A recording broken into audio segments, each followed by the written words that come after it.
Cher peuple malien, il y a un an, Chris Yapi vous mettait en garde. Dites-nous, n'avait-il pas raison? Réécoutez ces vérités immuables. Déstabilisation en cours au Mali. Alassane Ouattara à la manœuvre. Une activité frénétique et suspecte a eu cours toute la journée fériée de lundi à la résidence d'Alassane Ouattara. Faut-il y voir et comprendre la manœuvre subversive de déstabilisation en cours au Mali? Chers lecteurs, vous pouvez relire mes enquêtes précédentes que j'ai même fait traduire en bambara pour que les Maliens soient informés.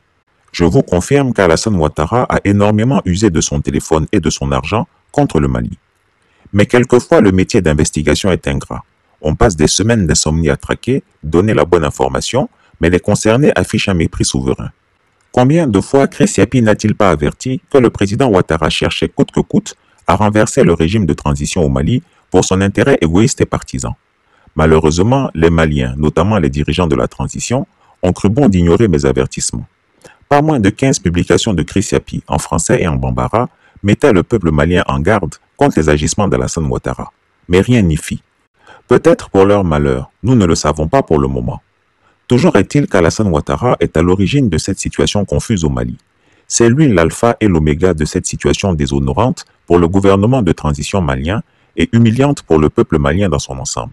Il ne veut voir personne d'autre réussir en Afrique de l'Ouest hormis lui-même. L'audace des Maliens à débarquer son acolyte Ibeka lui est restée en travers de la gorge.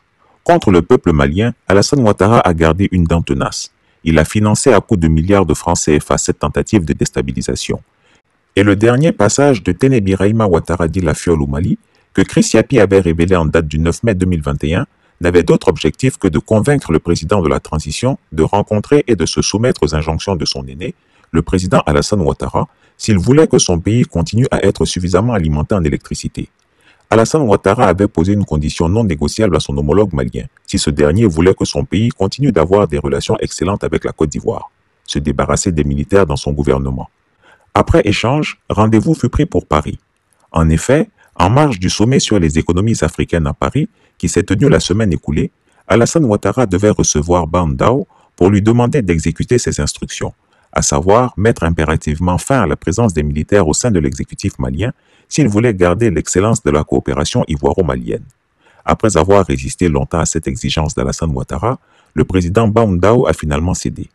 Quand il est rentré au Mali, il a opéré un remaniement ministériel au cours duquel il a limogé 2 militaires influents du Conseil militaire de transition. En suivant les directives d'Alassane Ouattara, Ban Dao s'est attiré la colère de son armée et voilà ce qui lui en coûte. Qui plus est, le président de la transition s'est ouvertement mis à prendre ses ordres chez Emmanuel Macron, ce que le peuple malien déteste énormément, tellement il tient à sa souveraineté énoncée dans sa devise « Un seul peuple, un seul but, une seule foi ». Les allées et venues obséquieuses du président Ban Dao entre Abidjan et Paris ont manifestement irrité les patriotes de l'armée malienne. Comme quoi, la France-Afrique porte malheur à tous ceux qui s'y fient. Alassane Ouattara n'a jamais accepté la chute d'Ibeka. Il a donc utilisé tous les moyens en sa possession pour faire échec à la transition militaire en cours au Mali. Embargo, fermeture des frontières, financement des groupes armés anti-putsch, etc.